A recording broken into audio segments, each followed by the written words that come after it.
ನಮಸ್ಕಾರ ಎಲ್ಲರಿಗೂ. ನಾನು ಮಂಜುಳಾ. ನೀವೆಲ್ಲರೂ ಚೆನ್ನಾಗಿದ್ದೀರಾ, ಆರೋಗ್ಯವಾಗಿದ್ದೀರಾ? ಆರೋಗ್ಯನೇ ಇಂಪಾರ್ಟೆಂಟ್ ಆಗಿದೆ ಇವಾಗಂತೂ.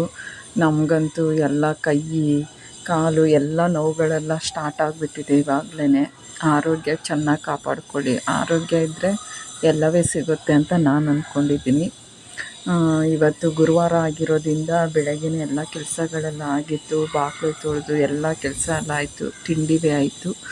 ಈಗ ಬೇಗ ಎಲ್ಲ ಮುಗಿಸ್ಕೊಂಡು ನಾನು ಕೊನೆಗೆ ಪೂಜೆ ಮಾಡೋಕ್ಕೆ ಹೋಗ್ತಾಯಿದ್ದೀನಿ. ಯಾಕಂದರೆ ಬೇಗ ನಾವು ಅದನ್ನೇ ಹಿಡ್ಕೊಂಡ್ರೆ ಹುಡುಗರಿಗೆಲ್ಲ ಬಾಕ್ಸ್ ಕಟ್ಟೋಕ್ಕೆ ತುಂಬಾ ಕಷ್ಟ ಆಗುತ್ತೆ.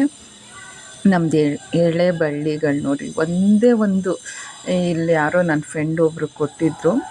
ಅದು ತುಂಬ ಚೆನ್ನಾಗಿ ಬಂದಿದೆ ಎಲೆಗಳು. ನಾನು ಇದೆಲ್ಲ ಎಲೆನೇ, ವೀಳ್ಯದೆಲೆನೇ ಇವೆಲ್ಲ. ಇನ್ನೂ ಮೇಲ್ಗಂಟ ಹೋಗುತ್ತೆ. ನನ್ನ ಕ್ಯಾಮ್ರಾ ಮೇಲ್ಗಂಟ ನಾನು ತೊಗೊಳಕ್ಕಾಗಿಲ್ಲ. ಮೇಲ್ಗಂಟ ಟೆರೇಸ್ ಗಂಟ ಹಬ್ಸಿದ್ದೀನಿ ನಾನು. ಅದು ಒಂದೇ ಬಳ್ಳಿ ಫುಲ್ಲು ಹಬ್ಕೊಂಡಿದೆ. ಸೆಂಟ್ರಲ್ಲಿ ಒಂದೇ ಒಂದು ಚಿಕ್ಕದಾಗಿ ಮಲ್ಲಿಗೆ ಗಿಡ ಇದೆ, ಒಂದೊಂದು ಬಿಡ್ತಾ ಇದೆ.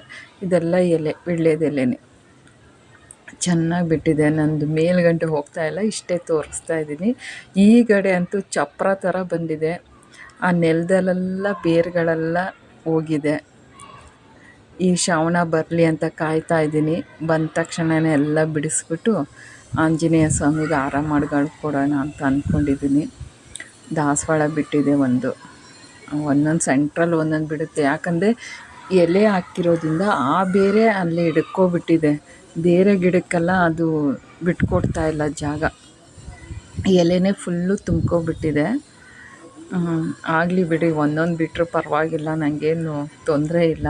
ಆದರೆ ಈ ವೀಳ್ಯದೆಲೆ ಇದೆಯಲ್ಲ ಅಂತ ಹೇಳೋದೇ ಒಂದು ಖುಷಿ ನನಗೆ.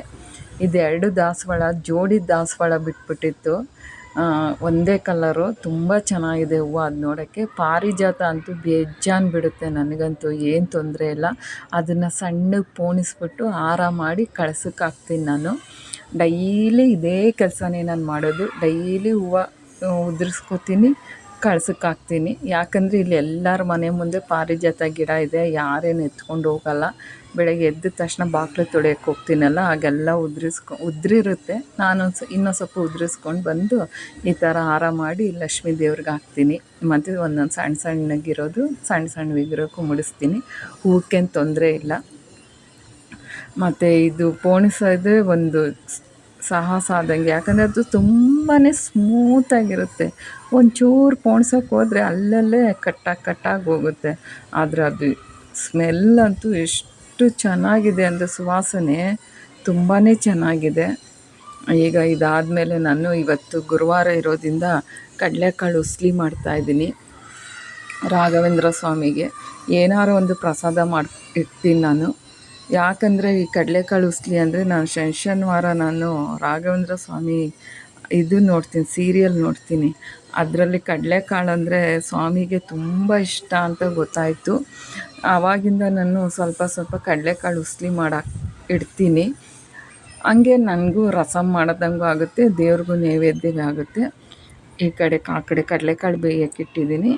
ಈಗ ಟೊಮೊಟೊ ಈ ಕಡೆ ಬೇಯಕ್ಕೆ ಇಕ್ತಾಯಿದ್ದೀನಿ ರಸಮ್ಗೆ. ನಿಮ್ಮ ಮನೇಲಿ ಏನು ಅಡುಗೆ ಮಾಡಿದ್ರಿ? ನಿಮ್ಗೆ ನನ್ನ ವಿಡಿಯೋ ಇಷ್ಟ ಆದರೆ ಒಂದು ಲೈಕ್ ಮಾಡಿ, ಶೇರ್ ಮಾಡಿ, ಬೆಲ್ ಐಕನ್ ಒತ್ತಿ ಸಪೋರ್ಟ್ ಮಾಡಿ ಪ್ಲೀಸ್. ಏನಾರ ಇದ್ದರೆ ಕಮೆಂಟಲ್ಲಿ ಹೇಳೋದು ಮಾತ್ರ ಮಿಸ್ ಮಾಡ್ಕೋಬೇಡಿ. ಈ ಕಡಲೆಕಾಳು ಉಸ್ಲಿ ರೆಡಿ ಆಯಿತು. ಈಗ ಫಸ್ಟು ಸ್ವಲ್ಪನೇ ಮಾಡಿದ್ದೆ, ಯಾಕಂದರೆ ಸ್ವಲ್ಪ ಜಾಸ್ತಿನೇ ನೆನೆಸಿದ್ದೆ. ಸ್ವಲ್ಪ ಮಸಾಲೆ ಇಟ್ಟು ಸಾಂಬಾರು ಮಾಡಿದ್ದೆ ಮುದ್ದೆಗೆ. ಈ ರಸಮ್ಮು ಅನ್ನಕ್ಕಾಗತ್ತೆ ಅಂತ ಹೇಳ್ಬಿಟ್ಟು ಅದನ್ನು ಅರ್ಧ ತೊಗೊಂಡಿದ್ದೀನಿ ಪ್ರಸಾದಕ್ಕಂತ ಹೇಳ್ಬಿಟ್ಟು. ಇನ್ನು ಅರ್ಧನ ಕಡಲೆಕಾಳು, ಆಲೂಗಡ್ಡೆ, ಬದನೆಕಾಯಿ ಎಲ್ಲ ಹಾಕಿ ಸಾಂಬಾರು ಮಾಡಿದ್ದೀನಿ. ಅದು ಮುದ್ದೆಗೆಲ್ಲ ಆಗುತ್ತೆ. ಈ ರಸ ಬಂದು ಅನ್ನಕ್ಕಾಗುತ್ತೆ. ಇದನ್ನು ಪ್ರಸಾದವೇ ಆಯಿತು. ಈಗ ಪ್ರಸಾದ ಇಟ್ಬಿಡೋಣ ಫಸ್ಟು. ಇಲ್ಲಿಗೆ ನನ್ನದು ಮುಗೀತು ಇವತ್ತಿನ ವಿಡಿಯೋ. ನಿಮ್ಗೆ ಇಷ್ಟ ಆದರೆ ಲೈಕ್ ಮಾಡಿ, ಶೇರ್ ಮಾಡಿ, ಬೆಲ್ ಐಕನ್ ಒತ್ತೋದು ಮಾತ್ರ ಮಿಸ್ ಮಾಡಬೇಡಿ ಪ್ಲೀಸ್. ಸಪೋರ್ಟ್ ಮಾಡಿ. ದೇವರು ರಾಘವೇಂದ್ರ ಸ್ವಾಮಿ ನಿಮಗೆಲ್ಲರಿಗೂ ಒಳ್ಳೇದು ಮಾಡಲಿ, ನನಗೂ ಒಳ್ಳೇದು ಮಾಡಲಿ, ನಿಮಗೂ ಒಳ್ಳೇದು ಮಾಡಲಿ ಅಂದ್ಕೋತೀನಿ ನಾನು ಕೆಲವೊಂದೆಲ್ಲ ಶೇರ್ ಮಾಡ್ಕೊಂಡಿಲ್ಲ. ಅದೇ ನಾನು ದೊಡ್ಡ ತಪ್ಪು ಮಾಡಿದ್ದು. ಎಲ್ಲವೇ ನಾನು ಶೇರ್ ಮಾಡ್ಕೋಬೇಕಾಗಿತ್ತು, ಮಾಡ್ಕೋತಾ ಇದ್ದಿಲ್ಲ. ಯಾರ್ಯಾರು ಏನಾರು ಅಂದ್ಕೋತಾರೋ ಏನೋ ಅಂತ ಹೇಳ್ಬಿಟ್ಟು ಈಗ ಯಾರ್ದು ಏನು ಭಯ ಇಲ್ಲ ನನಗೆ. ನನ್ನ ಕೆಲಸ ನನಗೆ ಖುಷಿ ಇದೆ ಅಷ್ಟೇ. ನಾನು ಮಾಡೋ ನೀವು ಅಷ್ಟೇ, ನೀವು ಮಾಡೋ ಕೆಲಸದಲ್ಲಿ